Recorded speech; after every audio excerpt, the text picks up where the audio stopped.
नमस्कार सभी को। तो देखिए यहाँ पर हम लोग क्लास 6 एनसीईआरटी हिस्ट्री के कुछ इंपॉर्टेंट मल्टीपल चॉइस क्वेश्चंस लेके आए हैं और ये जो चैप्टर है इसका नाम है बिगिनिंग ऑफ इंडियन सिविलाइजेशन। इसमें आप Harappa civilisation, Indus valley civilisation से रिलेटेड क्वेश्चंस को देखेंगे। ठीक है, तो चलिए बिना टाइम वेस्ट किए स्टार्ट करते हैं। देखते हैं फर्स्ट क्वेश्चन में क्या कहा गया। अब देखिए हम लोग यहाँ पर जो क्वेश्चंस लेके आए हैं उसको इंग्लिश और हिंदी दोनों में ही लिख दिया है, जिससे मान लीजिए अगर आपका मीडियम हिंदी है तब भी आप इसको समझ सकें क्वेश्चंस को। तो पहले क्वेश्चन में कहा गया which of the following is not a characteristic of civilisation. ठीक है, तो सभ्यता की इसमें से कौन सी विशेषता नहीं होती है ये पूछा गया है। तो अर्बेनिज्म मतलब अर्बन कल्चर होगा, ये बात बिल्कुल सही है। प्रोडक्टिव एग्रीकल्चर होगा, ये भी ठीक है। गवर्नमेंट एंड एडमिनिस्ट्रेशन होगा, ये भी ठीक है सिविलाइजेशन में। लेकिन नोमैडिक स्टाइल लाइफ स्टाइल नहीं होगी। नोमैडिक का मतलब होता है घुमंतू। ठीक है, ऐसा नहीं होगा कि आज वो लोग यहाँ रह रहे थे तो कल वो घर बदल देंगे, अपना कहीं और चले जाएंगे। ठीक है, खाना आना की खोज में, तो खाने की खोज में जो घूमते हैं उनको नोमैडिक कहा जाता है। ठीक है, ये लोग ऐसे नहीं होते। ठीक है, सिविलाइजेशन में ये चीज़ देखने को नहीं मिलती है। सिविलाइजेशन जो होते हैं वो परमानेंट सेटलमेंट होता है, बसे होते हैं लोग। क्वेश्चन नंबर 2 में क्या कहा गया, where did the first civilisation in the world emerge. देखिए विश्व में पूछा गया है जो पहला सिविलाइजेशन आया वो कहाँ पर आया। ठीक है, तो देखिए पहला सिविलाइजेशन अगर आप देखेंगे इंडस वैली दिया है, मेसोपोटामिया दिया है, इजिप्ट दिया हुआ है। ठीक है, तो सबसे पहला जो सिविलाइजेशन आया वो कहाँ पर आया, मेसोपोटामिया में आया है। इसके बाद कहाँ आया, इजिप्ट में आया, और इजिप्ट के बाद सिविलाइजेशन कहाँ का है, इंडस वैली सिविलाइजेशन, जिसको हड़प्पा सिविलाइजेशन भी कहा जाता है। तो इसमें फिलहाल बी ऑप्शन सही हो जाएगा। अगले पे आते हैं, क्वेश्चन नंबर 3 में कहा गया which river plays a crucial role in development of Harappan civilisation. अब देखिए हड़प्पा का जो सिविलाइजेशन है जब डेवलप हुआ तो कौन सी ऐसी रिवर, क्योंकि आप अगर देखेंगे तो कोई भी सिविलाइजेशन जब डेवलप होता था तो किसी ना किसी रिवर के किनारे डेवलप होता था। तो आपसे पूछा गया है यहाँ पर हड़प्पा सिविलाइजेशन के लिए कौन सी रिवर इंपॉर्टेंट थी, किसके किनारे पे डेवलप हुआ था। तो ये इंडस रिवर के किनारे पे डेवलप हुआ है। ठीक है, इसीलिए इसको इंडस वैली सिविलाइजेशन भी कहा जाता है। अगले पे आते हैं, क्वेश्चन नंबर 4 में कहा गया what is Harappan civilisation also known as. अब हड़प्पन सिविलाइजेशन को और क्या कहा जाता है, तो मेसोपोटामियन, इजिप्शियन, रोमन तो नहीं कहेंगे, क्या कहेंगे, इंडस वैली या इंडस सरस्वती सिविलाइजेशन इसको कहा जाता है। अगले पे आते हैं, क्वेश्चन नंबर 6 देखते हैं, फिफ्थ क्वेश्चन देखते हैं। फिफ्थ क्वेश्चन कह रहा है why are the inhabitants of this civilisation called Harappans. अब देखिए आपसे पूछा गया है कि जो यहाँ पे लोग रहते थे उनको हड़प्पन्स क्यों कहा जाता है, मतलब जो इंडस वैली सिविलाइजेशन में लोग रहते थे, ठीक है, उनको हड़प्पन क्यों कहा जाता है, ये आपको यहाँ पर बताना है। तो क्या उनकी लैंग्वेज हड़प्पा थी, ये बिल्कुल गलत है। Harappa was first city to be excavated बोला गया है, यही ऑप्शन क्या है, बिल्कुल सही है। तो इंडस वैली सिविलाइजेशन में जो पहली सिटी जो खोजी गई थी उसको क्या कहा गया, हड़प्पा का, मतलब उसका नाम हड़प्पा था। ठीक है, इसीलिए इस सिविलाइजेशन को क्या कहा गया, हड़प्पा सिविलाइजेशन भी कहा गया, या इन लोगों को क्या कहा गया, हड़प्पन्स कहा गया। ठीक है, अगले पे आते हैं, क्वेश्चन नंबर 6 देखिए क्या कह रहा है, what term is used to describe the early development of cities in ancient India. अब देखिए आपको पूछा गया है कि जो अर्ली डेवलपमेंट हुआ, ठीक है, एंशिएंट इंडिया का, तो कौन सा टर्म जो है यूज किया गया है to describe the early development of cities in ancient India. ठीक है, तो अगर देखा जाए तो यहाँ पर भी इंडस वैली सिविलाइजेशन की बात हो रही है, तो इंडस वैली सिविलाइजेशन के लिए कौन सा टर्म यूज किया गया है, तो फर्स्ट अर्बनाइजेशन इसको कहा गया है। पहली बार जो शहरीकरण हुआ था पूरे भारत में वो कहाँ हुआ था, हड़प्पा में हुआ था। क्योंकि आप कई सारी प्रॉपर्टीज देखेंगे इंडस वैली सिविलाइजेशन में तो वो अर्बन कल्चर की आपको देखने को मिलेगी। जैसे जो रोड्स थी वो 90 डिग्री पे कट करती थी। ठीक है, खिड़कियाँ विड़कियाँ जो होती थी वो रोड के अपोजिट साइड पे खुलती थी, और भी बहुत सारी चीज़ें आप देखेंगे। ड्रेनेज सिस्टम यहाँ का बहुत अच्छा होता था। ठीक है, तो ये सब चीज़ें जो हैं वो किसको दर्शा रही हैं, अर्बन सिविलाइजेशन को दर्शा रही हैं। अगले पे आते हैं, क्वेश्चन नंबर 7 देखते हैं, around what time did villages in Indus Saraswati region start transitioning into cities. अब देखिए जो विलेजेस थे वो शहरों में बदलने लग गए थे, वही पूछा गया है कि किस साल की बात है, किस ईयर की यहाँ पर बात हो रही है। तो ये अप्रॉक्सीमेटली 2500 BC की बात हो रही है। तो यहाँ पर सी ऑप्शन जो है वो इसमें सही हो जाएगा। ठीक है, क्योंकि अर्बनाइजेशन होने लग गया था। अगले पे आते हैं, क्वेश्चन नंबर अगला देखेंगे। अगला क्वेश्चन देखिए क्या कह रहा है, क्वेश्चन नंबर 8 है, which of the following is an example of technology used in early civilisation. अब देखिए बताना आपको इनमें से कौन सी ऐसी टेक्नोलॉजी थी जो अर्ली सिविलाइजेशन में यूज होती थी। ठीक है, तो मेटल एक्सट्रैक्शन पहला कहा गया और यही ऑप्शन क्या है, बिल्कुल सही है। यही एक ऐसी टेक्नोलॉजी है जो पहले भी सिविलाइजेशंस में यूज होती थी। अगले पे आते हैं, क्वेश्चन नंबर हम लोग देखेंगे 9th। What is one of the main purpose of writing in early civilisation. अब देखिए, जो भी राइटिंग्स पाई गई हैं, बहुत सारे लेख पाए गए हैं अर्ली सिविलाइजेशन में, तो वो उसका पर्पस क्या था, क्यों लोग लिखते थे, ये आपको यहाँ पर बताना है। तो मेनली वो रिकॉर्ड रखते थे, रिकॉर्ड कीपिंग और कम्युनिकेशन के लिए चीज़ करी जाती थी। तो यहाँ पर बी ऑप्शन जो है वो बिल्कुल सही है। ठीक है, लेकिन अगर आप इंडस वैली सिविलाइजेशन की जो भी मतलब लिखावट है उसको आप पढ़ने की कोशिश करेंगे तो कोई उसको पढ़ नहीं पाया अभी तक। क्यों नहीं पढ़ पाया? क्योंकि उसकी लैंग्वेज ही कुछ इस तरीके की है। ठीक है, उसको अभी तक लोग पढ़ नहीं पा रहे हैं। तो क्या लिखा है, हो सकता है कोई आगे पढ़े तो पता चल जाएगा। Which of the following civilization was discovered in 1920-21 through archaeological excavations? तो देखिए, आर्कियोलॉजिस्ट ने जब एक्सकेवेशन किया तो 1920-21 के अबाउट इनको एक सिविलाइजेशन मिली। उसको क्या कहा गया? इसी को कहा गया हड़प्पा सिविलाइजेशन या इंडस वैली सिविलाइजेशन। ठीक है, क्वेश्चन नंबर 11 पे आते हैं। Which modern names are used for Saraswati river today. अब देखिए, सरस्वती रिवर आज आपको पता होगा, जैसे एक प्रयागराज जगह है जिसको इलाहाबाद भी कहते हैं, यहाँ पे 3 रिवर मिलती है, गंगा, यमुना और सरस्वती। अब सरस्वती जो रिवर है वो असलियत में है ही नहीं, वो गायब हो चुकी है। ठीक है, लुप्त हो चुकी है, वो नहीं दिखाई पड़ती है, केवल यही 2 दिखाई पड़ती हैं। तो वही पूछा गया, सरस्वती को आज क्या किस नाम से जाना जाता है? तो इसी को घग्गर या हकरा भी कहते हैं। ठीक है, तो यहाँ पर बी ऑप्शन जो है वो सही हो जाएगा।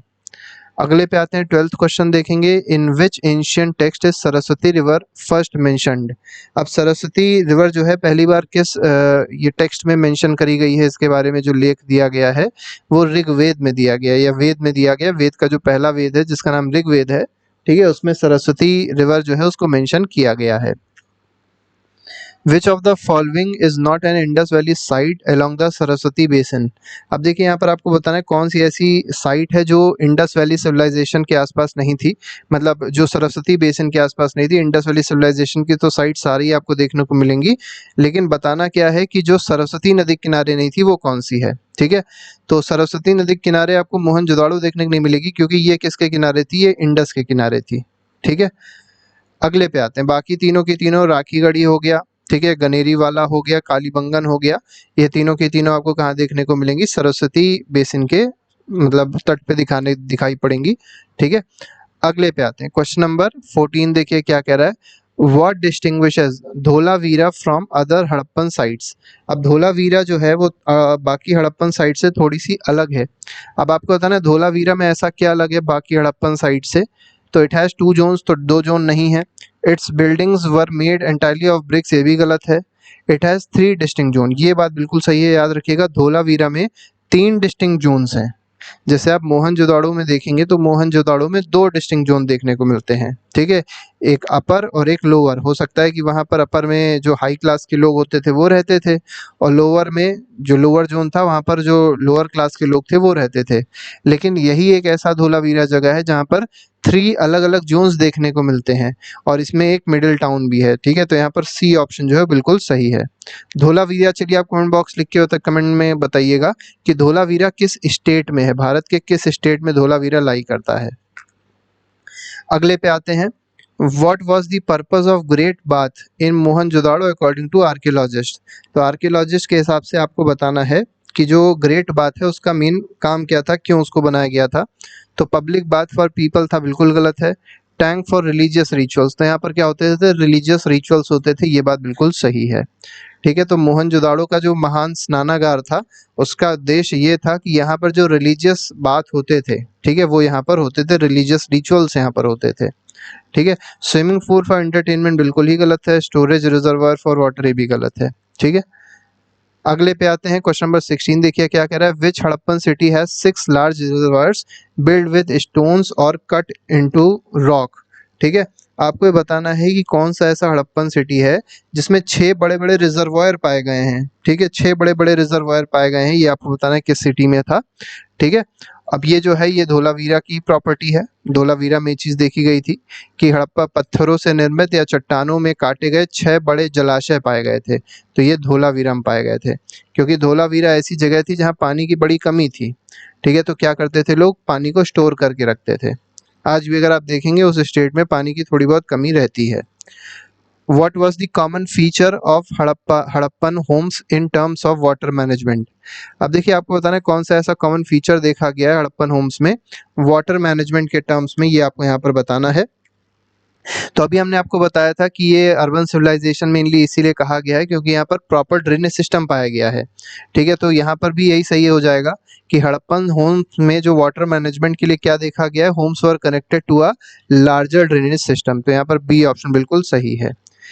Each house at a well, ये तो बिल्कुल ही गलत है।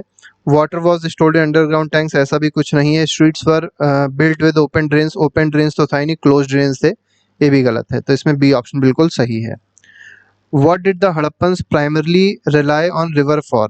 अब देखिए रिवर का इस्तेमाल जो हड़प्पन्स थे, यही पूछा गया है, हिंदी में भी इसको पढ़ लेते हैं। हड़प्पा वासी मुख्य रूप से नदियों पर किस लिए निर्भर थे?